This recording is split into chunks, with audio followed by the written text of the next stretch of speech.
शरदचंद्रजी पवारजी, आज उपस्थित असलेले दादरशील विखे पाटीलजी, दुसरी खासदार प्रणिती शिंदे, आमदार राजाभाऊ खरेजी, आमदार अभिजित पाटील, आमदार नारायणबा पाटीलजी,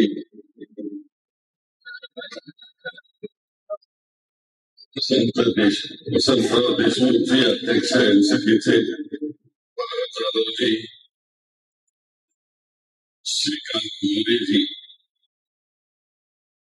चैतन्य लोटेजी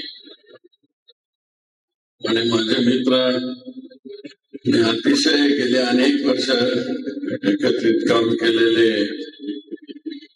आजचे सत्कारवृत्ती UN बेरिया, उपस्थित व्यासपीठावरील सर्व प्रमुख नेतेगण, बंधू आणि भगिनी, बेरियाजींच्या राजकीय कार्यकर्त्याला कारकिर्दीला आज 50 वर्ष पूर्ण होत आहेत. एक दिलदार कार्यकर्त्याला शुभेच्छा देण्याकरता नुसतं दिलदारच नाही तर UN बेरिया हे अतिशय प्रामाणिक कार्यकर्ते आहेत.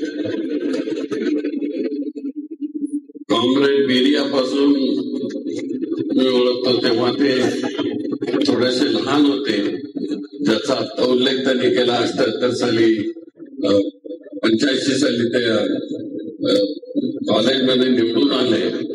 त्याच्या अगोदर त्यांचे वडील कॉर्पोरेशन मध्ये अतिशय चांगल्या तऱ्हेनं फाईट करायचे. ती जरा कमी फाईट करायचे, पण त्यांचे वडील फारच जोरात फाईट करायचे.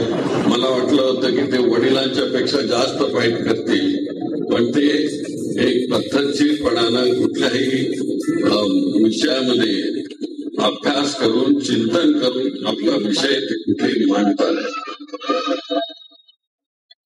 श्री बेरिया ज्या तऱ्हेने काम करतात, महाराष्ट्रामध्ये काम करतात, एक अल्पसंख्याकांमधला नेता अतिशय प्रामाणिकपणानं हे आहे ते बोलतो आणि सत्य असेल त्यावर ठामपणाने उभा राहतो आणि तो आपलं कार्य कधीच करतो. UN बेरिया त्यांनी सोलापूर महानगरपालिकेचं काम बघितलं आणि त्याचबरोबर त्यांनी महानगरपालिकेमध्ये असलेली युनियन तिलाही ताकद देण्याचं काम केलं. एकीकडे महानगरपालिकेचं नेतृत्व करायचं आणि दुसरीकडे महानगरपालिकेच्या विरुद्ध कामगारांची बाजू घेऊन लढायची. हे काही साधं काम नव्हतं, पण UN बेरियाना सगळेच घाबरायचे. हे असं म्हणजे कुठे काय चुकलं काय ते बरोबर करावं.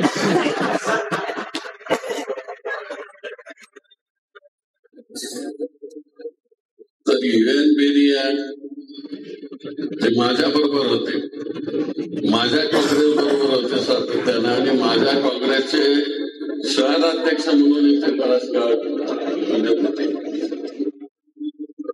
पण एका निवडणुकीमध्ये एका उमेदवाराचा पराभव झाल्यानंतर न सांगता आपल्या पदाचा राजीनामा देणारा अशा प्रकारचा अध्यक्ष आहे आणि पुढं आम्ही देखील त्याला काही पुढं काढलं नाही, पण ते कंटिन्यू राहिले. नंतर काही काळाने थोडेसे मतभेद झाले आणि ते शरदरावांच्याकडे गेले.